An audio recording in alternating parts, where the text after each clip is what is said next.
Man, I'll tell you what, the Democrat Party, it's going to be a race. It's going to be a race to decide who the biggest loser on the left is because they just keep losing, all of them. It's almost like they're competing. Who can be the biggest lunatic? Who can make the most missteps? Who can be the most obnoxious? It's a real race to the bottom. And I don't know, I can count on, it's going to take me both hands to count on who's in the lead right now. What's up? This is Mark Kaye Saves the Republic. And we're going to get to all of that first. It's a big day today. It's a big day. We got the Biden book release. We got the big, beautiful bill, Donald Trump on Capitol Hill to sell the bill to congressional Republicans who are trying to get everything they want, squeeze every last dime out of it that they can. We'll say Donald Trump basically saying the entire future of our country hinges on this big, beautiful bill and whether or not Republicans can get it done. So we got to get it done. And then on top of all that, we got an arrest warrant or a charges filed for LaMonica McIver, a.k.a. Big Red, who busted into a federal ICE facility in New Jersey. This woman, I don't know, the body shaming, body shaming, I don't know what you call it, but whatever you call it, it was right there on display for everyone to see. There was no mistaking it. And now the Department of Justice, Alina Habba, have come forward and said, you know what? We've realized that this is a crime and we are going to charge LaMonica McIver. And she's facing those charges now for assault of a federal officer, which I have to believe. Look, if the Democrats want to be fair, which they always claim they do, if they want to be just, which they always claim they do, then they have to give LaMonica, it's LaMonica, which means the Monica, McIver, which means somebody who can fix things with like a package of bubble gum and a paperclip. But anyway, LaMonica McIver is she should get the same penalty that George Santos got. She should be brought in front of the ethics committee now for a violation because she's been charged. George Santos, you may remember, he was thrown out by his own party without any charges being filed, without any criminal actions being taken. He was just a regular citizen, yes, under investigation, under suspicion. He's since been charged and sentenced. But at the time, the Republicans decided they should just throw him out because they didn't want a majority. Matt Gaetz was attacked and investigated by the ethics committee for much less than LaMonica McIver has been. She's actually been charged by the U.S. attorney, Alina Habba. But the Monica, so far, has no ethics charges or ethics investigations from the House of Representatives, no censure, no movement whatsoever on keeping her from acting out like this again. And we know that Hakeem Jeffries, here's the thing about Hakeem Jeffries. This guy he's in the running for one of the biggest losers in the Democrat Party. LaMonica McIver, for sure, now that she's been arrested now that she's been charged by Alina Habba, is right up there. You don't get charged for assaulting an ICE agent as a representative in your own district without being one of the biggest losers in the Democrat Party. Hakeem Jeffries, for sure, is up there as well, along with Jasmine Crockett. All of these people. Oh, Chris Van Hollen. This guy just can't help but lose. Chris Van Hollen was talking to Marco Rubio. And Marco Rubio, you may remember, Marco Rubio was the only Secretary of State he was the only cabinet position. Marco Rubio was the only secretary in Donald Trump's cabinet to be confirmed by a unanimous decision, 99-0. All the senators voted to confirm Marco Rubio, the only one in President Donald Trump's cabinet. They all said you're going to do a bang-up job. Well, Marco Rubio has been doing a fantastic job, but he did not help get Abrego Garcia out of the federal penitentiary in El Salvador, where he's being kept for being, a violent, disruptive, thuggish gang member who beat his wife twice and also entered the United States illegally. Well, Chris Van Hollen, senator from Maryland, who's been dying to get this guy back in with his wife, who filed a restraining order against him twice, that he's furious with Marco Rubio. So when Marco Rubio came up to the Hill to answer questions, Senator Van Hollen took the opportunity to take back his vote for Marco Rubio and let Marco Rubio know that he felt horrible that he voted to confirm Marco Rubio. And Marco Rubio literally dropped the mic and the hammer on Chris Van Hollen. And I have to tell you directly and personally that I regret voting for you for Secretary of State. I yield back. May I respond? You may sit. Well, first of all, your regret for voting for me confirms I'm doing a good job, based on what I know. Well, that's about just your a record and flippant what you statement, stand Mr. for. Secretary. Can I respond, Mr. Chairman? You may. I didn't ask. Senator, Question. please let the Secretary have I'd be the floor. happy to, but then I can respond to his. Your time's up, Senator, and woefully used, I might add. Woefully, look at that. He's even got the chairman of the committee call him out, saying, "I'm sorry, Senator, you're the Foreign Relations Committee guy's like, I'm sorry, Senator, your time's up," and woefully used, I might add. You wasted your time on stupidity. You insulted the Secretary of State. Now he gets to respond. And Marco Rubio says, look, you regretting voting for me proves that I'm doing a good job. In your face, Van Hollen. God, that guy he can't do anything without losing. He goes to El Salvador to meet with Abrego Garcia and they tell him, nah. He goes to El Salvador to meet with the president and they say, sorry, President Bukele is not even in the country right now. Finally, they say, okay, you can meet with Abrego Garcia, but you're going to do it in a little cafe, sipping margaritas, and we're going to make you look like an idiot. Then you're going to go home totally empty-handed. You're not going to take this prisoner with you. And then when you go into the Senate subcommittee meeting to admonish the Secretary of State, he's going to hand it to you on a platter. And even the chairman is going to call you out for what was it? Your time is up and woefully used. What a great line. And I have to tell you directly and personally that I regret voting for you for Secretary of State. I yield back. May I respond? You may sit. Well, first of all, your regret for voting for me confirms I'm doing a good job, based on what I know. Well, that's about just your a record and flippant what you statement, stand Mr. for. Secretary. Can I respond, Mr. Chairman? You may. I didn't ask. Senator, Question. please let the Secretary have I'd be the floor. happy to, but then I can respond to his. Your time's up, Senator, and woefully used, I might add. Woefully used. I might. Airtime's up and woefully used, I might add. I'm stealing that one for sure. Next time I go somewhere and somebody says something stupid, I'm gonna be like, well, your time is up and woefully used, I might add. Which brings us to another. God, it's going to be tough. So we got Chris Van Hollen, Senator from Maryland, a clear contender for loser of the year in the Democrat Party. Then you have LaMonica McIver, who was just charged per Alina Habba.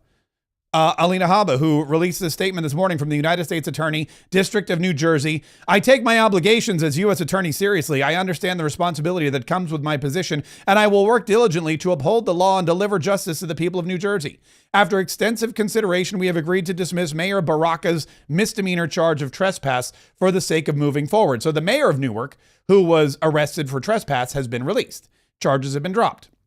Representative LaMonica McIver assaulted, impeded, and interfered with law enforcement in violation of Title 18 United States Code Section 111AI, A1. That conduct cannot be overlooked by the chief federal law enforcement official in the state of New Jersey, and it is my constitutional obligation to ensure that our federal law enforcement is protected when executing their duties. I have persistently made efforts to address these issues without bringing criminal charges and have given Representative McIver every opportunity to come to a resolution, but she has unfortunately declined. No one is above the law, politicians or otherwise. It is the job of this office to uphold justice impartially, regardless of who you are. Now we will let the justice system work. And boom. Just like that, Alina Habba is dropping the hammer on the Monica McIver. Now she released a statement as well. The Monica said, Congresswoman LaMonica McIver released the following statement responding to charges brought against her. Earlier this month, I joined my colleagues to inspect the treatment of ICE detainees at Delaney Hall in my district. We were fulfilling our lawful oversight responsibilities as members of Congress have done many times before. Not necessarily true. And our visit should have been peaceful and short. Instead, ICE agents created an unnecessary and unsafe confrontation when they chose to arrest Mayor Baraka. By the way, he's no relation to Barack Obama.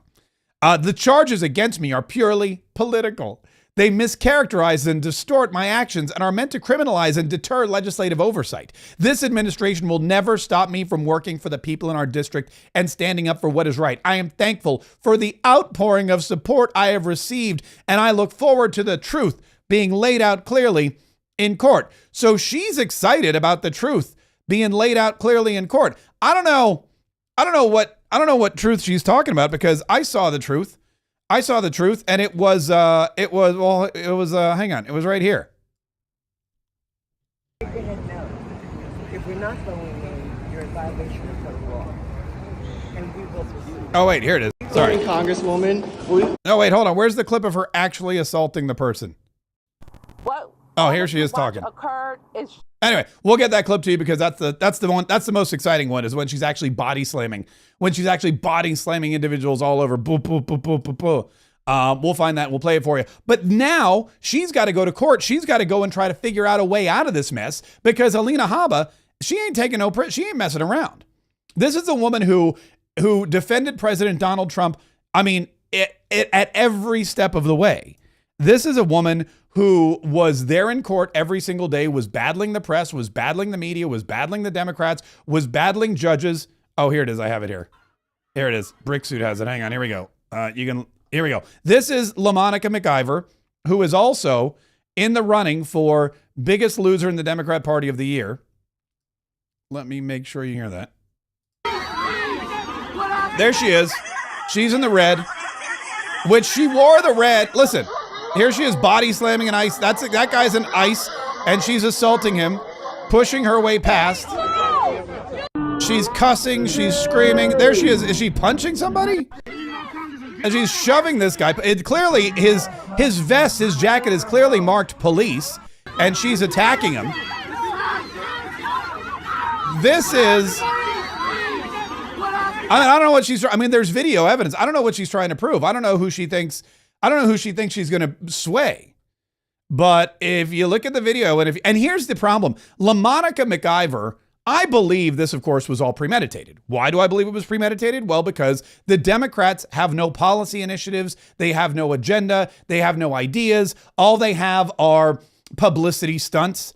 All they have are gimmicks. All they have are, tricks to try and sway public opinion in their favor because they know that they're wrong. And I believe wholeheartedly that LaMonica McIver and her Democrat friends went to this prison in an effort to create some kind of scene so they could, maybe get attention to the cause, but mostly get attention to themselves. And you know why I think that?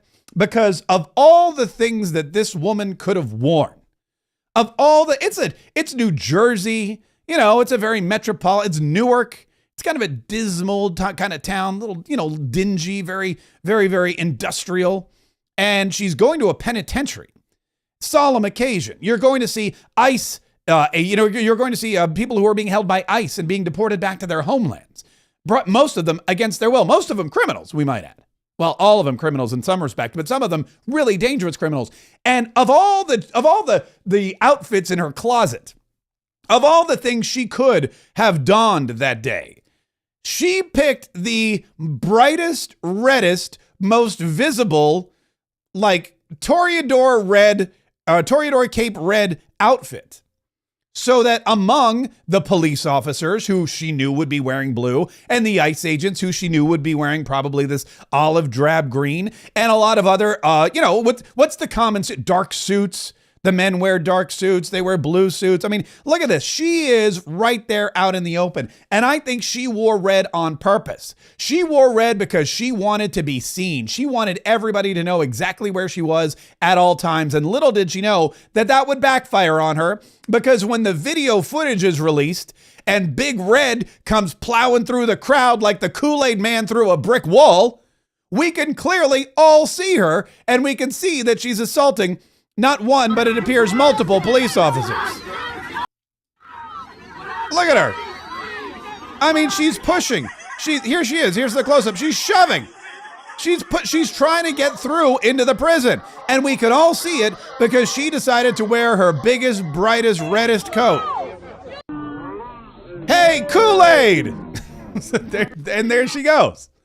I mean, it is just, I have to be honest with you. This is just, this could be, she could definitely be loser of the year. Donald Trump was asked about this whole situation when he was at Congress today. He went up to talk about the big, beautiful bill. He was asked about LaMonica McIver, or the Monica McIver, as it's literally translated. And here's what President Donald Trump said about the Monica. Tiffany, final thoughts here. Yes, this is all part of President Trump's big vision, and he has done his part. So now this is Congress's opportunity. Hang on, it's right here. Oh, give me a break. Did you see her? She was out of control. Did you those days are over. The days of woke. The days of woke. No, I didn't. The days of woke are over. That woman, I have no idea who she is. That woman was out of control. She was shoving federal agents. She was out of control. The days of that crap are over in this country. We're going to have law and order. The days of woke are over. Donald Trump put 2 in the back of the head of woke. The days of woke are done. We're not going to have any more of that crap in this country. And the reporter goes, did you put Alina Habba up to this? He's like, no, I didn't. She knows her job. She knows the Constitution. Alina Habba, when she went to go be the U.S. District Attorney for the District of New Jersey, or U.S. Attorney for the District of New Jersey, there's so many words. I always forget exactly which order they go in, but that, you know who she is. You know what she does. And she said, it's my constitutional obligation to charge the Monica McIver with this assault. Why? Because she swore an oath to uphold the Constitution and protect it from all enemies, foreign and domestic. LaMonica McIver is a domestic enemy of the Constitution of the United States of America. She is a domestic terrorist. Why? Because she dressed up in her brightest, reddest jacket, like the redcoats, and she attacked. She charged the police. She charged the gate. She wanted so bad to get into that penitentiary and also into the history books. And don't think that she's mad about it. She ain't mad at this is working out exactly how she planned. LaMonica McIver is getting to be a household name. She's been mentioned more this week than any. She was on Google Trends. It was right up there. It was Joe Biden, Scott Adams, and LaMonica McIver. And that is all she ever wanted. Jasmine Crockett is furious because Jasmine Crockett was the craziest, angriest, most unhinged congresswoman in Congress until LaMonica McIver got charged this morning by Alina Habba. What this is going to do now is it's going to set off a frenzy. Jasmine Crockett right now is huddled in her office with her team trying to figure out how to one-up the Monica McIver. How's she going to do it? She's with her team going, we already called Greg Abbott cripple. What are we going to do next? How do we outdo? LaMonica got arrested. Somebody get me arrested.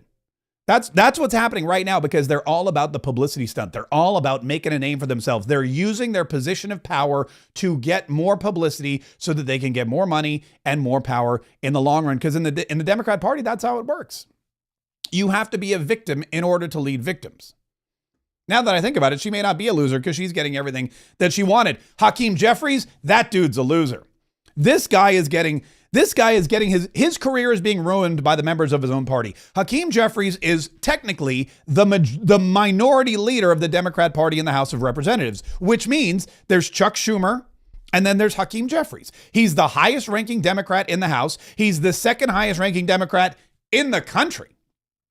And he's being railroaded at every step by the women in his party. AOC is the leader of the party. We all know that. AOC is the one flying around in private jets with Bernie Sanders. You don't think Hakeem Jeffries watches AOC flying around in the lap of luxury, sipping champagne on a G7 with Bernie Sanders, knowing that cash is no object because the friends of Bernie are paying for everything?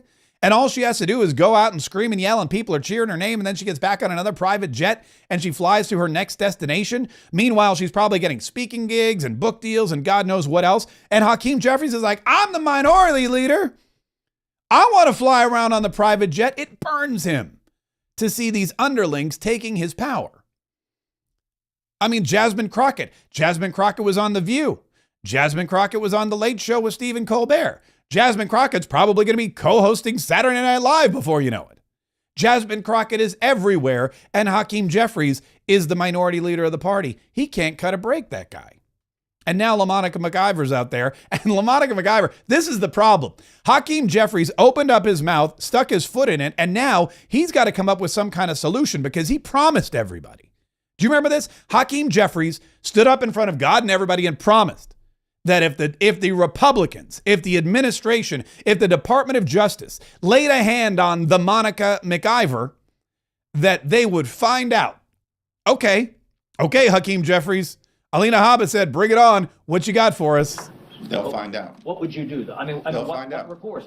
But doesn't that broach a... They'll find out. Doesn't that go across... That's a red line.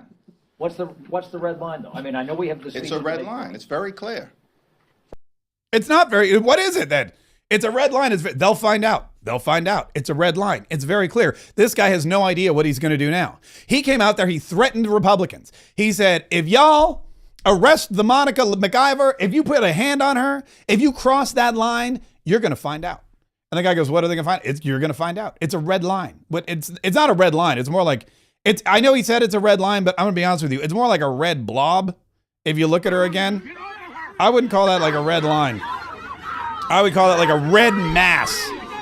Almost like a red circle. Not even a circle. It's like a red, I don't know what it is, but it's not a red line. Or if it is, it's like a really thick, like one of those thick Sharpie lines that you know, and it doesn't matter. But he said it's a red line. They're going to find out. Well, he didn't expect, I guess, or he was hoping or praying that the Trump administration would not lay a hand on LaMonica. He was hoping, I imagine, that the Trump administration would not bring charges against LaMonica McIver, but they did. They did. Alina Habba was like, okay, I'm not scared of you. Alina Habba, she took on, I got to be honest, if you don't know who she is, let me just bring up her picture here because I got to meet her at Mar-a-Lago. I did an interview with her, and she was Donald Trump's lawyer, okay? But not only that, she was the lawyer that fought pretty much every single judge in Manhattan, every single crooked, corrupt judge. Every time Donald Trump was there in court, she was right there next to him. Let me pull up a good picture of the two of them. There we go. And she was unwavering. She battled every single day. She did not give up. She's become kind of a media darling, a MAGA darling. She was at the what do you call it? What's that big convention thing? The convention. She was all over the place. Here she is speaking at the White House.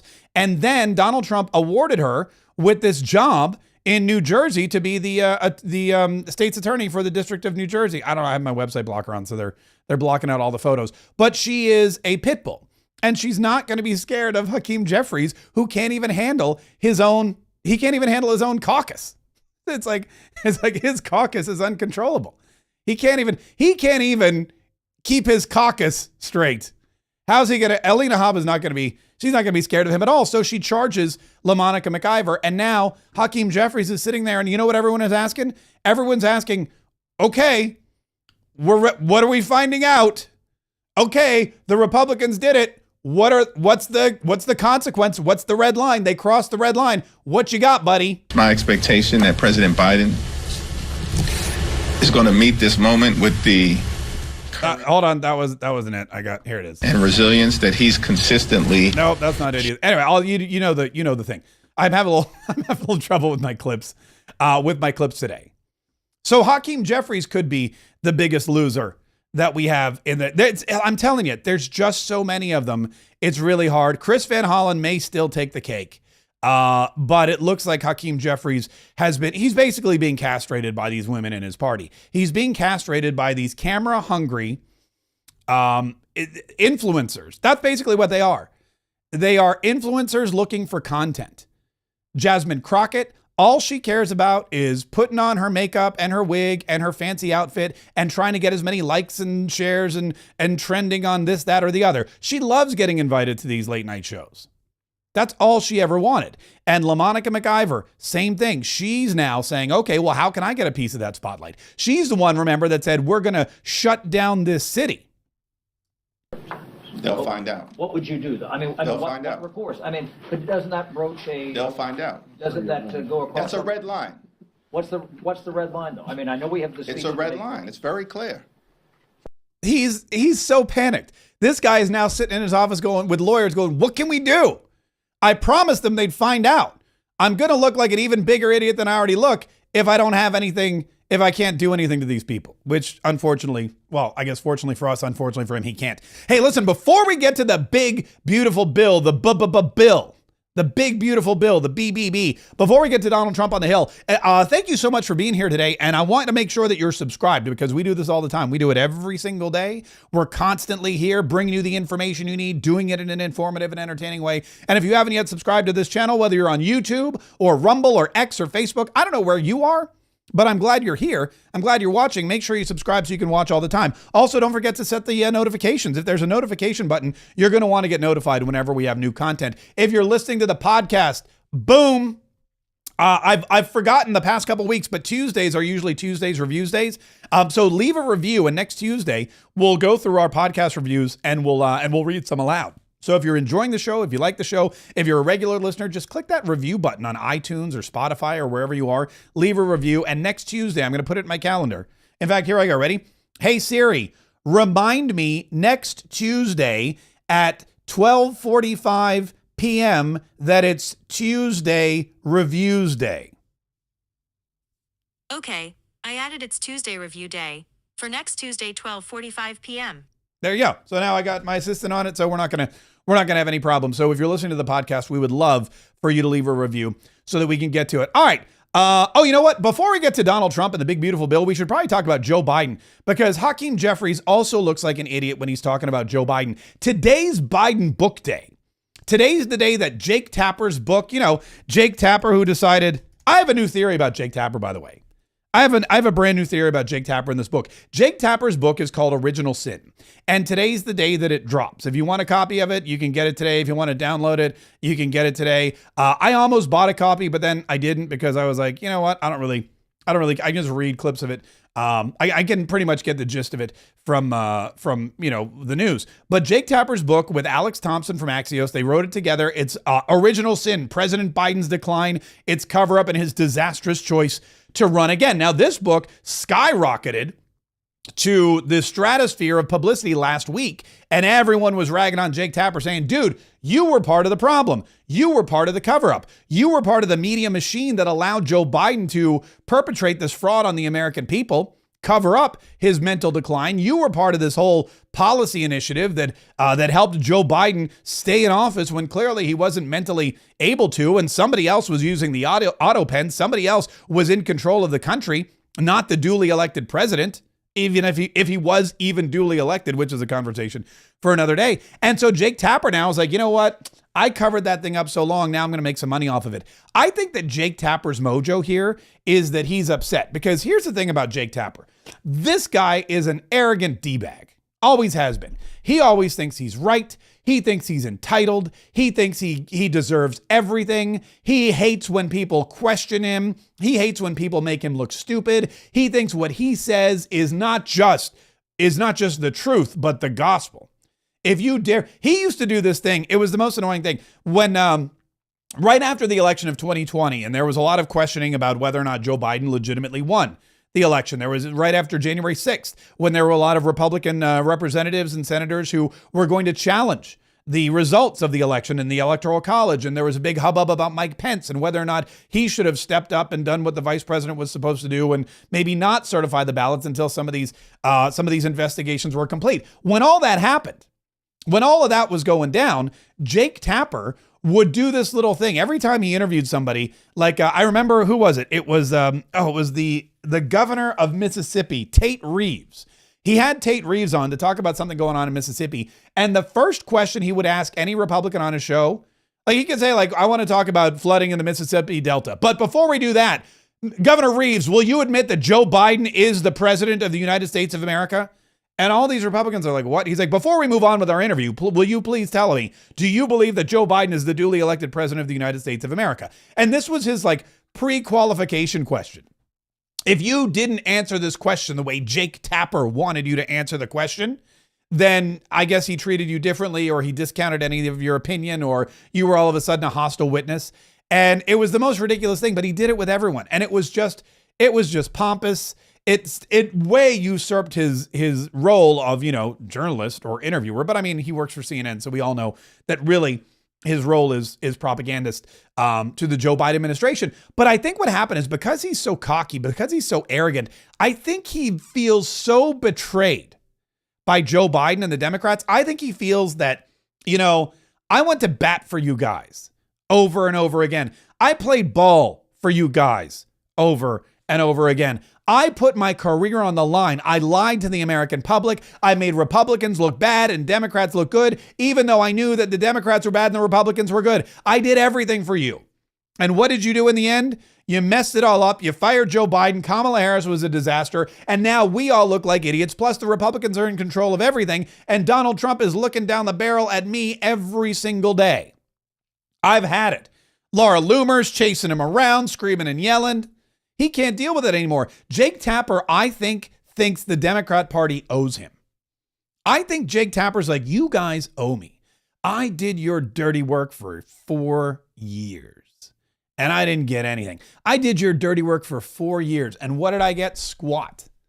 I didn't get money from you guys. I didn't get a position of power. I didn't even get a thank you. You guys made me look like an idiot. I mean, he was halfway there. Wasn't that long a trip. But I think he goes, you know what? So now I'm going to get, it's almost like, you know what it is? He wants reparations. Jake Tapper wants reparations. Jake Tapper wants reparations from Joe Biden and the Democrats because he took something from them, or they took something from him. They took his credibility. And now he's writing a book. He's throwing them all under the bus, starting with Joe Biden and everyone else involved, so he can cash in and make some money. That, I believe, is his MO. That, I believe, is his agenda. That, I believe, is his inspiration in all of this. And he was interviewed on CNN. By the way, the amount of time that CNN has been interviewing their own people, you really want to talk about self-promotion. Jake Tapper has booked himself on every CNN show. And he has a CNN show. I'm shocked he hasn't interviewed himself yet. I'll be honest with you, that's probably coming up next. Here he is talking about his book with the dude from Axios. Hey, Jake, you do a great job explaining maybe what the mindset was within the most inner circle of inner circles, including Joe Biden's, that he had this unique ability to beat Donald Trump. He's the one guy who had done it. That may explain at least the thinking among them. But what about Democratic leaders, other elected Democrats? Why didn't they speak up before, June of 2024? I think the degree to which the team around President Biden was hiding him and sequestering him, mainly starting in the fall of 2023, cannot be overstated. There's a cabinet meeting in October 2023, and then several cabinet members told us for the book they never saw him again in person for months and months and months. He was kept away from them. And cabinet secretaries we spoke to for the book told us it was weird. One of them did have a meeting with Biden in between that last cabinet meeting of 2023 in October and the debate, and described him as being disoriented and out of it. And I think the degree to which he was being hidden from even their own administration cannot be overstated. Now, that's not to let anybody off the hook. I mean, this was a scandal and, frankly, a tragedy, a real tragedy that the American people had every right to know about. We all saw some of these moments in front of the camera that were disturbing, but what was going on behind the scenes, as we learned through these more than 200 interviews, was even more disturbing. What's more disturbing is that Jake Tapper is telling us that the Americans, that we had the right to know about this. Meanwhile, he was hiding it from us. We had, certainly the voters, Americans had a right to know about what was going on, but it was being hidden from them. Yeah, by you and the guy sitting next to you and the guy in the studio and everybody else at your network and everyone else in your party. The Democrats have, I don't know if they've lost it. I don't know if they think we're stupid. I don't know what it is, but nobody can sit there and take Jake Tapper seriously and think, dude, you hid this for so long. And now that it's out in the open, you're telling everybody we had a right to know about it. And this cabinet, the cabinet members, every single one of them. I mean, how many times did we see a cabinet member, the vice president, all of them? How many times did we see them on television, on news shows saying, I speak to the president all the time. I spoke to the president the other day. The president was coherent. Here's Jake Tapper saying, we spoke to the cabinet from October 2023 to the debate, which was June 2024. Some of the cabinet members never saw Joe Biden. October 2023, November, December, January, February, March, April, May, June. That's 8 months. 8 months they didn't see Joe Biden. And they're on the news going, talk to him every day. He's doing great. He is sharp as a tack. How many times did we listen to Corinne Jean-Pierre, KJP, tell us, Joe Biden said this, Joe Biden said that, I met with the president then. Well, she didn't meet with no president, not Joe Biden. Joe Biden wasn't there. People didn't see him for months. They didn't let him in the Oval Office. They even built him. Do you remember they built him like a fake little staged Oval Office that he could play in? While whoever was really in charge was in the Oval Office, with the auto pen. It was a travesty. It was a fraud. And here's Jake Tapper, one of the perpetrators of said fraud, coming out and admonishing everybody else because I don't think he got paid. Here's Hakeem Jeffries about Joe Biden and the revelations that he was mentally and cognitively disoriented, and that this what's his name, attorney Herr interview where Joe Biden didn't remember when his son died or when he was enlisted or when he was running for president or when he was sworn in, didn't remember anything. This whole interview that blew the lid, came out on Saturday, blew the lid off of the whole Joe Biden was doing just fine narrative. Hakeem Jeffries is now saying, look, we need to shut up about that because the man's got cancer. My expectation that President Biden is going to meet this moment with the courage and resilience that he's consistently shown.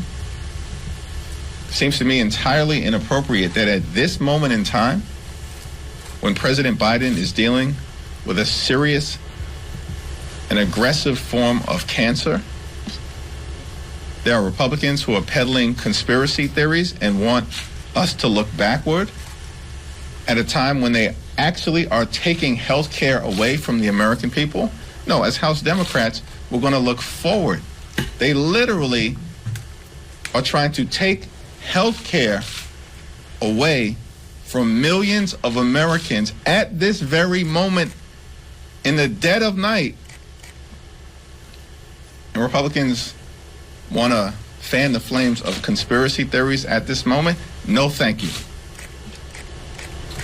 That is a lie, of course, by the way. They're not trying to take healthcare away from millions of Americans. That's the big lie. That's like, God, there's so many big lies. The big lie was that Joe Biden was cognitively, able to do the job of president. The second biggest lie is that Donald Trump and the Republicans are trying to take healthcare away from millions of Americans. We'll get to that, though, in just a minute, in due time. But Hakeem Jeffries is out there saying, look, it's time for respect. The man has cancer. We should respect him. I have no doubt he'll rise to the occasion, but the Republicans are bringing up conspiracy theories now. That's not the time. That's not dignified. Oh, yeah? Let me take you back to July of 2024 when I and thousands and thousands and thousands of other people watched live as President Donald Trump was shot in the head by an assassin and nearly died, nearly had his head blown off. Had he not turned his head just the right way, he would have been killed. Instead, he had an ear injury. And you know what the first thing the Democrats said? Here's what I heard. I was on a plane. I was flying to the convention. I was watching the show on the news on my computer, on the screen there in the cabin. And everyone else was watching the news. And the bullets fly and Donald Trump jumps down. And I go, oh my God, he's been shot. Which, by the way, you never want to yell on an airplane. But because not everyone was watching. And then I explained, president got shot. Everyone's freaking out. Everyone's on their phone. Everyone's running around. What's going on? Is he okay? Fight, fight, fight. That whole thing. You know what I started hearing almost immediately? One, he didn't get shot. He fell. It was firecrackers and he fell and cut his ear. That was the first thing I heard. Then it was, he didn't get shot. There was a ricochet. It was a piece of shrapnel. It was broken glass from the teleprompter. That's what cut his ear, not a bullet. That's the other thing I heard. Then it was, I think that Donald Trump staged this for himself so that he could get some sympathy.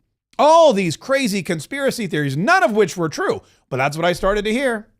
And I didn't hear Hakeem Jeffries going, now's not the time for conspiracy theories. Now that's undignified. Donald Trump was rushed to the hospital with his ear bleeding. A man lay dead in the stands. Corey Compertor. And all they could say was it's a conspiracy theory. This is not, come on, man, to quote your idol, Joe Biden. Look, Joe Biden has done, and again, no one's saying, pray for Joe Biden, pray for his family, but never forget the guy called every single person who voted for Donald Trump Garbage. The only garbage I see are his supporters. That was Joe Biden's quote. The only garbage I see are his supporters. If you supported Donald Trump, Joe Biden thinks you're garbage. I supported Donald Trump. Joe Biden thinks I'm garbage.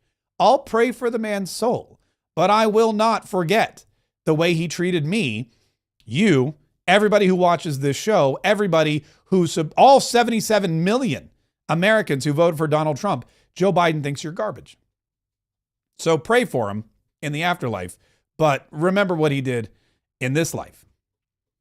All right, let's get to Thomas Massey. Let's get to Donald Trump. Let's get to Congress where they're arguing over the big, beautiful bill. Oh, before we do that, check it out. We have a super chat on YouTube, and I thank you for all of our super chatters. We've been getting an inundation of super chats, and that's really amazing. Rumble rants, super chats, they've been coming in fast and furious, and I think there's a reason for that. Number one, you guys really enjoy this show, you really enjoy the broadcast, and you want to see it continue. And for that, I'm truly grateful, because I too would like to see it continue. I'm not really qualified to do anything else. So as long as we can keep this going, we'll all be happy. The second thing is I've been reminding you about the super chats, and we've been setting goals. And so if you'd like to leave a super chat, do so now. We got one from the Truth Seekers of Norway. They sent us 119 NOK, which is I think like $10. I'm not sure. I got to check it. But thank you so much. They wrote, "Thank you, Mark, for being on the right side of history. God bless you. Christ is returning soon. Repent before it is too late. My name is Mark, and I have approved this message."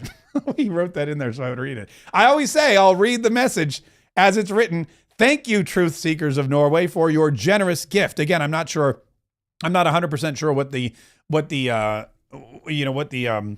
call it? Currency exchange is currently, but I do appreciate it. We got also from Dark Speed 2, we got a Rumble rant on Rumble that says George Washington was a multifaceted figure, a military leader during the Revolutionary War, president of the Constitutional Convention, and the first president of the United States of America. That is all true, Dark Speed 2, and we thank you so much for your very generous Rumble rant. We got another one from Catman 2716 PC. Alina Habba is on fire. Thank you, Alina. She really is. And she's, you know what? Like I said, I've only met her a couple times, and I got to interview her one time, and she's one of those people that you can tell she's like lighthearted and fun, and she's got a great attitude about her. But man, when she puts on her lawyer garb, when you start asking her questions, serious questions about Donald Trump and the left coming after her, she gets that like heated look in her eyes and that strength in her voice, and she's scary, scary. And I would not want to be the LaMonica McIver right now. I would never want to be. Why would you want to be LaMonica McIver? I mean, it's like clearly diabetes is in your future, so you'll want to be a little healthier. All right, let's talk about the big beautiful bill. This one big beautiful bill. President Donald Trump is hell bent on getting this big beautiful bill passed through. Why? Well, he needs it to further his agenda. He needs it to complete his agenda. He wants those Trump tax cuts permanently installed in our financial system. He doesn't want you getting a 68% tax increase. He wants you to keep your taxes low.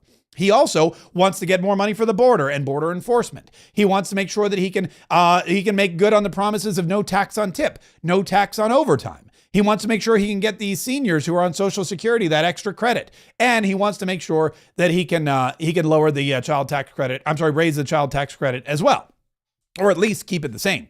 There's a lot going on in this big beautiful bill, and we'll itemize it for you so you know exactly what's at stake. And Donald Trump is so, like I said, determined to not let his legacy fall by the wayside because of certain Republicans or Democrats who may be out there to sabotage him, that he took a trip to Capitol Hill. Tiffany, final thoughts here. Yes, this is all part of President Trump's big vision, and he has done his part. So now this is Congress's opportunity to step up for the American people. I know out on Main Street, entrepreneurs, small business owners are sort of holding their breath. This is an opportunity for the most pro-business and pro-worker tax bill, a once in a generation. Yeah, a once in a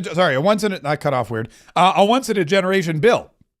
And that is why Donald Trump is headed to Congress. He went there, he met, think about this. They were up till like 1 a.m. I'm not crying for them. They don't work that hard the rest of the year, but they were up till 1 a.m. They were debating this bill. They were trying to get it through the Rules Committee. They were trying to get it ready for Donald Trump's visit this morning. Donald Trump came in, they had a big meeting, and Donald Trump said, it was a great meeting.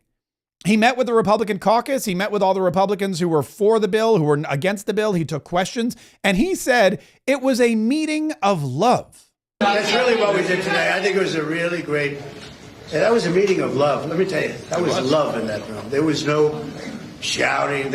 I think it was a meeting of love. There were a couple of things that we talked about specifically where some people felt a little bit one way or the other, not a big deal. And I covered them. It wasn't so much a speech. I covered certain points. And I think I'd be very surprised.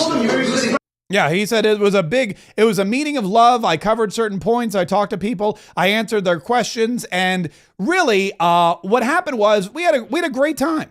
And then he was asked, about Congressman Thomas Massie, because Congressman Thomas Massie from Kentucky is probably one of the most fiscally conservative that we have in the House of Representatives. He's a solid no on pretty much anything that doesn't offset spending.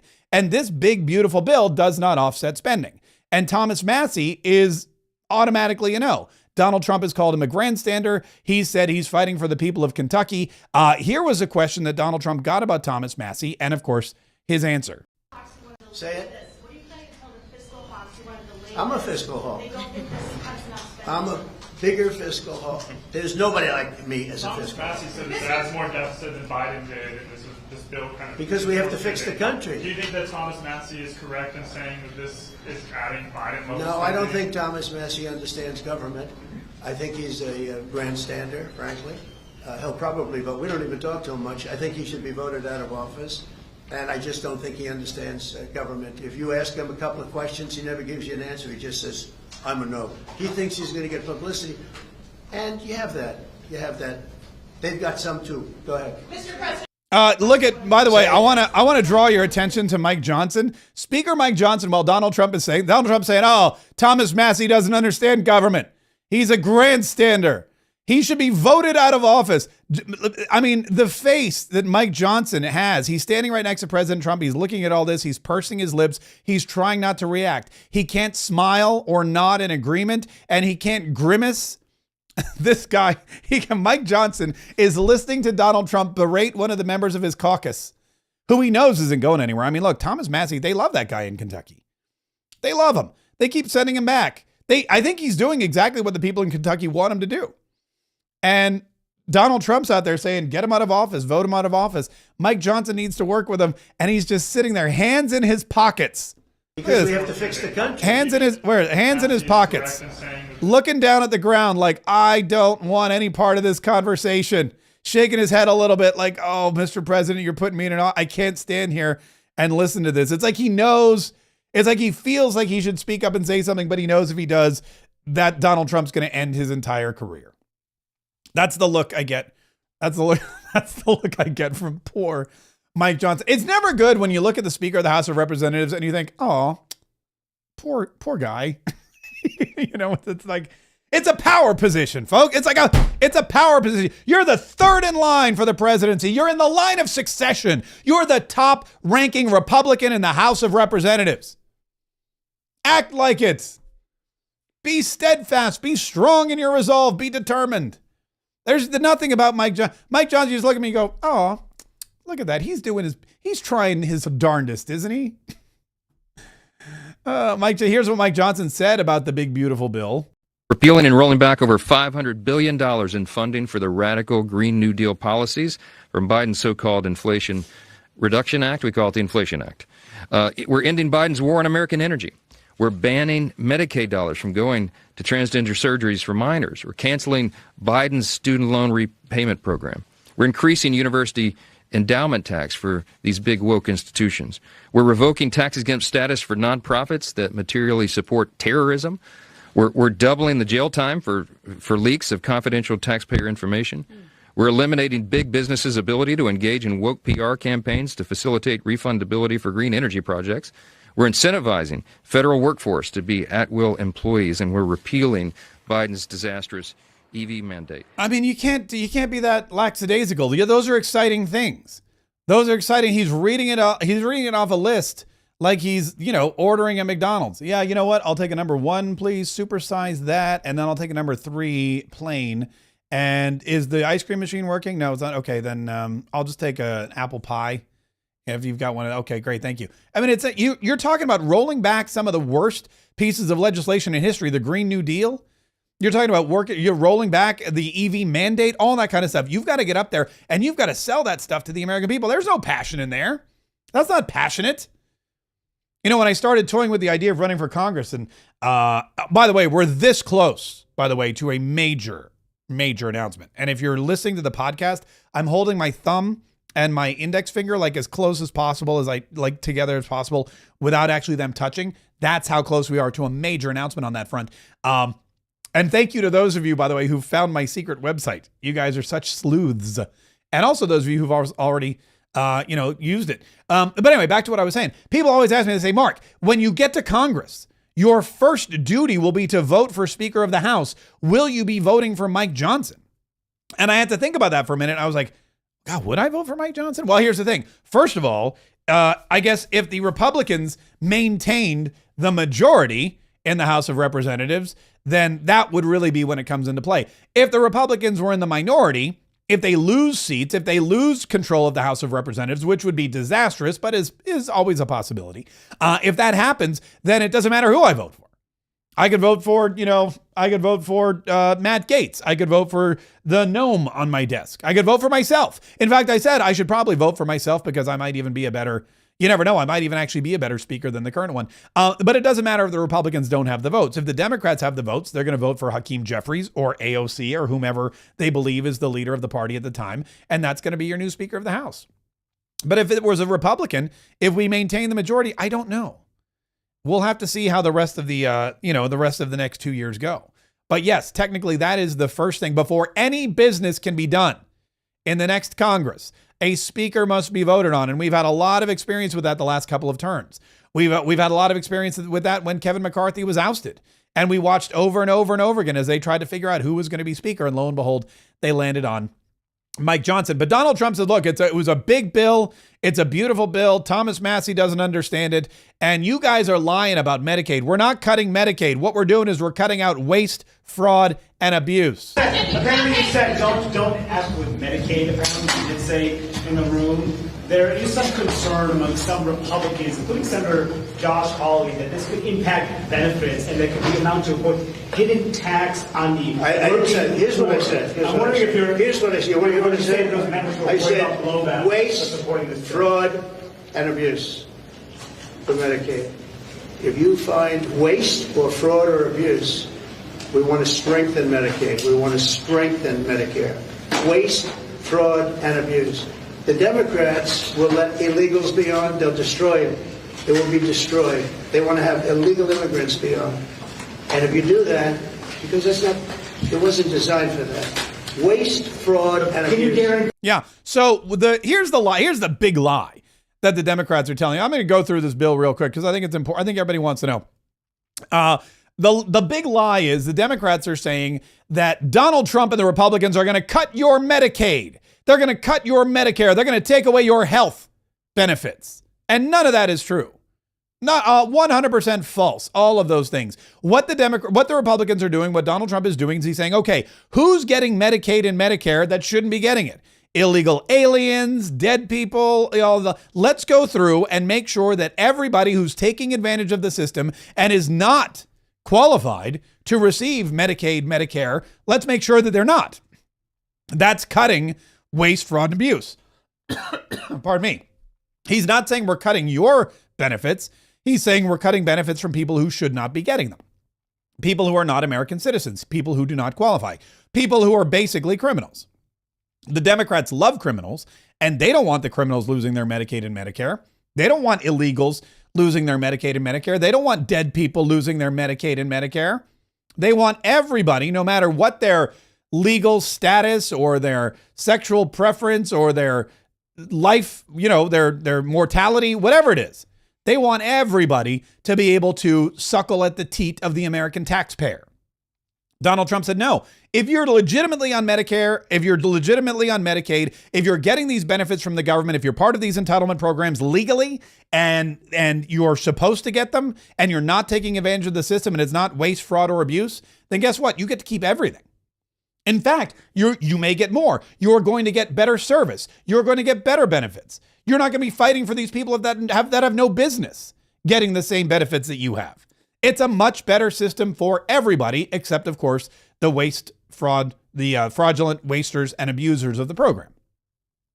But the Democrats, of course, they can't have any of that. So they're going to perpetuate this lie that Donald Trump has taken away your health care. Let's go through this real quick because this is something that the White House posted, and I think it's important. I guess I can't get it. Here we go. 20 reasons why Congress must unite behind the one big beautiful bill. Here are the 20 reasons why Congress must unite behind the one big beautiful bill. Number one, it delivers the largest tax cut in American history. This means an extra $5,000 in Americans' pockets with a double-digit percentage decrease to their tax bills.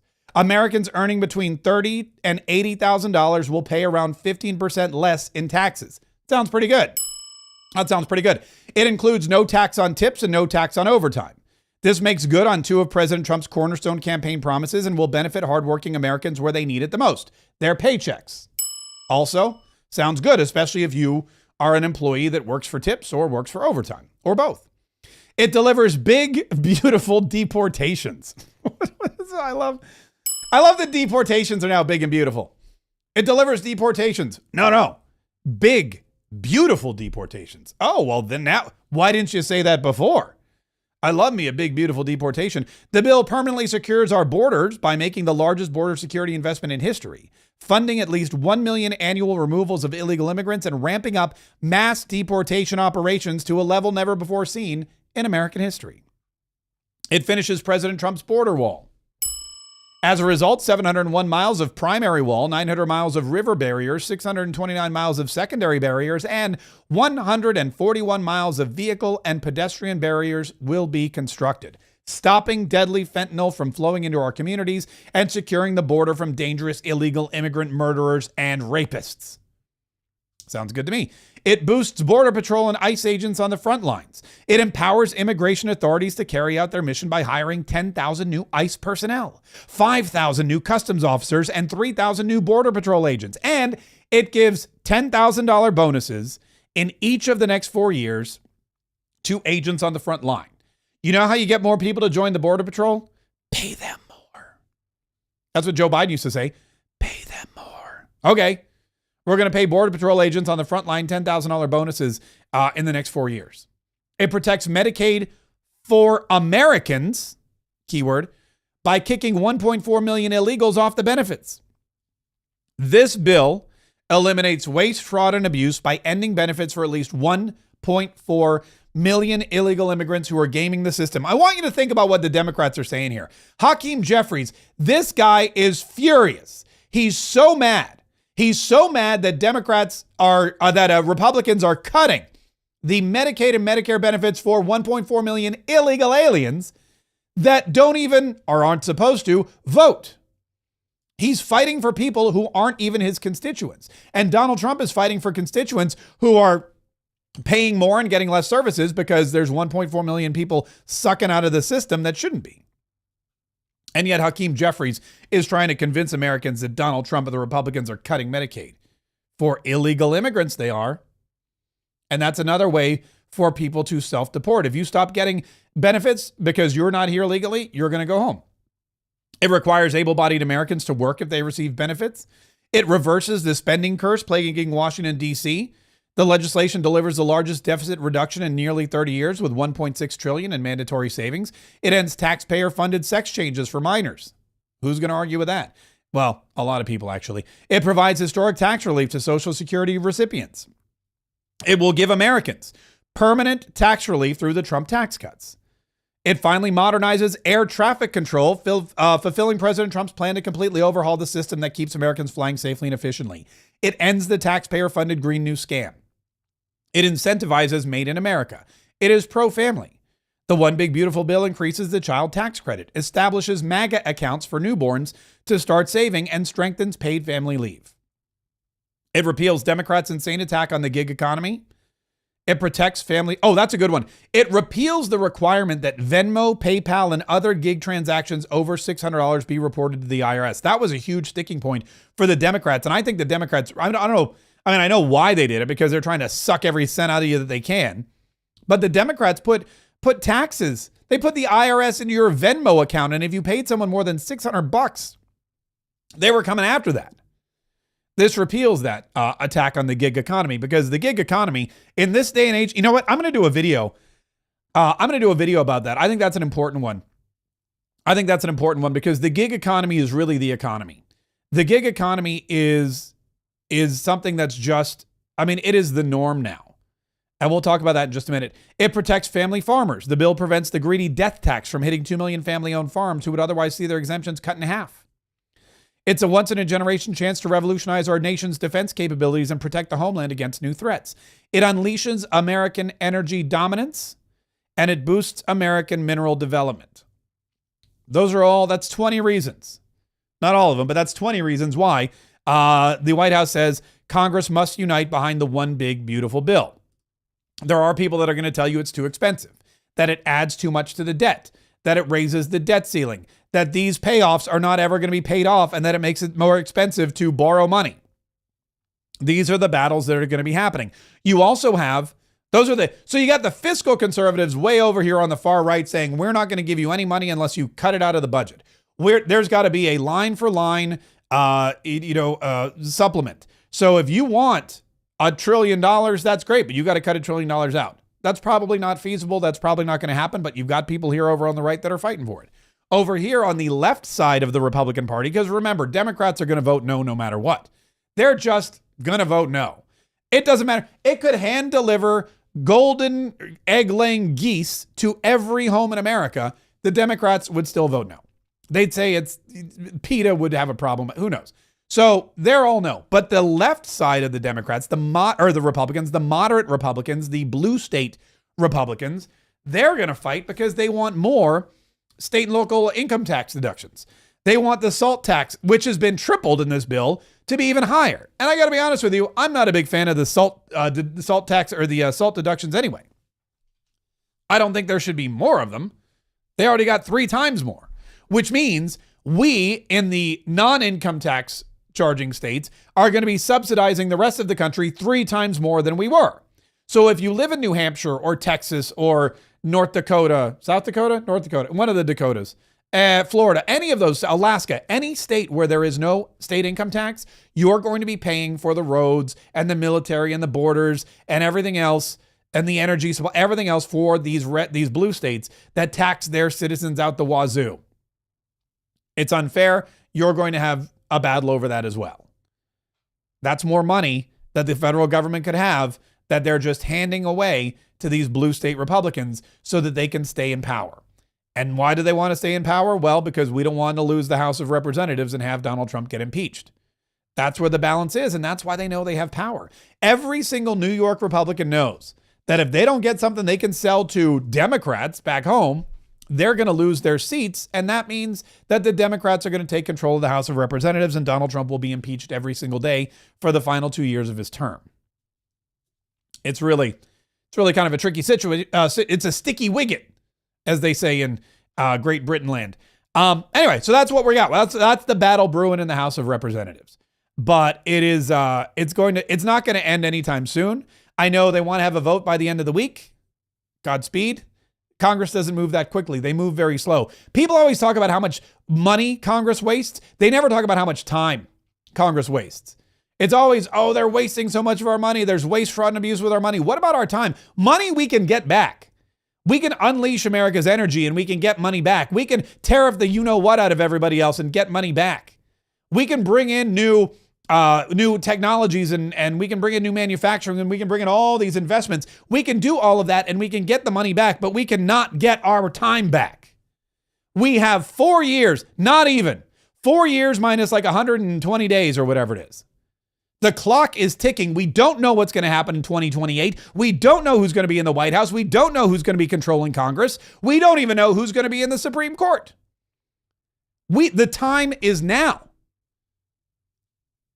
But Congress wastes time. Nobody ever calls them out. Nobody ever calls them out on that. Let me talk about the gig economy for just a minute because I've created a brand new YouTube channel. For years, many of you know that I've done a fairly decent job of creating social media content and social media side hustles and just complete businesses based on my YouTube channel and my Facebook channels and Snapchat and all kinds of amazing things. And really, when I was in radio, when I was in traditional media, I spent every other moment of my life working on non-traditional media, and it paid off pretty well for me. And when I got thrown out of traditional media by the lunatic liberals who run the joint and thought that I was way too entertaining and intelligent to continue working for them, I was able to create my own media company and subsidize my lifestyle and provide for my family using these tools, using social media to build my own business and my marketing. Well, anyway, I created a brand new channel because a lot of times I would talk about marketing and people would be like, shut up and talk about politics. And then other people, when I was talking about politics, would be like, hey, can you tell me how to start a podcast? Can you tell me how you write your books? Can you tell me how you created a YouTube channel and got it monetized? So I've decided that the best thing to do is live in two separate worlds. And if you want to hear me rant and rave about Joe Biden and the massive cover-up that the Democrats pulled on the American people for the last 4 years by trying to convince you that he was mentally and physically able to do the job while someone else was running the country and signing pardons using his name and his auto pen, then listen to this podcast every day. But if you want to know, for example, how I made $5,000 in just 1 minute on Snapchat, or how I plan to make $1 million with a brand new YouTube channel in just 1 year, or the one thing you should never do if you're trying to sell a book or anything else online, then I've created a brand new channel called Mark Kaye Marketing. And conveniently for you, I put the link in the description of this video. So if you're watching on YouTube, you can click on that link. If you're watching on Rumble, you can click on the link. And this is something where what you're listening to now, the podcast, Mark Kaye Saves the Republic, the 47 Daily, that's what I do. Mark Kaye Marketing is a look into how I do it. So if you've ever been curious about it, if you've ever wanted to do it for yourself, if you've ever wanted to steal any of my systems or ideas or marketing hacks, then that's where you should go. And I'm going to separate the two. So I'll be publishing new information and new videos on Mark Kaye Marketing all the time. Subscribe, watch all the content, add comments and questions. If there's something in particular you have a question about, let me know. And I'll create an entire video all about it. And I'll put it up here on Mark Kaye Marketing. Again, the link is in the description of this video. Click subscribe and watch all those videos, especially if that's something that interests you. If it's not, then just keep watching the podcast every single day. But the gig economy, this is something that people don't realize. The gig economy is basically the economy. You know, it used to be like they used to call alternative media, but now it's basically media. Social media, podcasts, live streams. What we're doing right now is just media. Used to be alternative media, now it's just media. And this is how the gig economy is. No longer will people have the 9 to 5. No longer will people be able to sustain themselves with that kind of a job. People will maybe have a 9 to 5, or they'll create their own gig or multiple gigs. They'll create their own system. And Donald Trump is trying to protect those people. These kids that are graduating from college or not going to college, they are buying a laptop and a cell phone and, Starlink, and they're just going out and doing their own thing, and they're doing it online. And they don't work for a salaried, employer. They don't pay payroll taxes. They get a little bit of money here, a little bit of money there. They're doing some consulting. They're doing some freelancing. They're doing a brand deal. Snapchat sending them money. TikTok sending them money. A little bit here, a little bit there. It's not the way that it used to be. And what the Democrats did was they realized, wait a minute, there's probably a lot of unreported income in those small contracts that those kids are getting. We've got to delve into that. And so they passed the law where the IRS could access your Venmo payments and your PayPal payments, and anything over $600 was fair game. Donald Trump's getting rid of that because Donald Trump knows the importance of the gig economy, and he knows how many people either make their full-time income this way and count every single dollar and penny, or he knows how many people subsidize their income this way and make more money. And the other thing is, look, the people with Venmo accounts and PayPal accounts, the IRS going after them is really just weaponization of the government. That's just harassment. You're not going to get any substantial amount of money out of taxpayers working for $600 in PayPal payments, working for somebody that's going to Venmo them a couple hundred here and there. The big money is going to be going after the corporations, going after the billionaires, all those kinds of people. Or you know what? The real big money would be in doing what Donald Trump wants to do and firing the 87,000 IRS employees, cutting down the size of the agency, cutting down, reducing taxes, creating more jobs. Because when you create more jobs, you get more taxes. You don't need to tax the people who are working more. You need more people working who you can tax. And that's why job creation is an economic booster. That's why job creation is a sign of economic growth. That's why the government will be able to pay down the debt and subsidize all the programs and pay for the budget and keep our border secure and pay for Medicaid and Medicare forever, because they are creating new jobs. And with new jobs comes new income. And with new income comes new income tax. And Donald Trump and the Republicans can lower the income tax, create more jobs, and still have more money than the Democrats would by poking into your Venmo account for $600. Speaking of $600, I would like to say a very special thank you to Shay213 on Rumble, who dropped a $100 Rumble rant.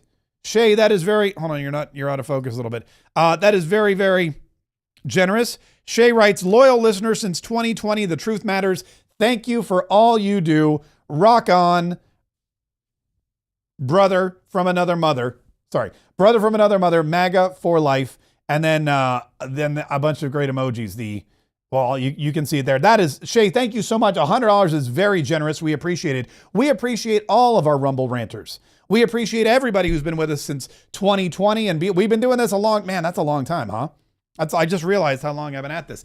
We've got another YouTube super chat from Christiane Haggerty, who dropped a $5 and said, found the secret website. Christiane, you are quite the sleuth. I tell you, I have the smartest viewers in the history of the world. Thank you to everybody for your Rumble rants. Thank you to everybody for your super chats. Thank you to everybody who comes in here and watches the show and downloads the podcast. By supporting this show with your donations, you continue to support the show. And if you can't, and I know that not everybody can, just by watching, just by sharing this, just by helping us grow organically, you're also supporting the show. You're supporting the show. You're supporting the movement. You're supporting Patriots everywhere. You're supporting the truth. You're supporting the United States of America, because that's what we do every day. We come in here. We fight for the Constitution. We fight for the Republican Party. We fight for President Donald Trump's agenda. We fight for everyday, average, ordinary Americans. We fight for liberty. We are liberty-loving, freedom-defending Patriots, one and all. And the most important thing is that we fight together so that we can save the Republic. We will have an after party at Patriots.com in the Patriot Club. If you're a member, come join us. If you're not a member, come and join us anyway. You can become a member pretty easily. The after party begins in 3 minutes.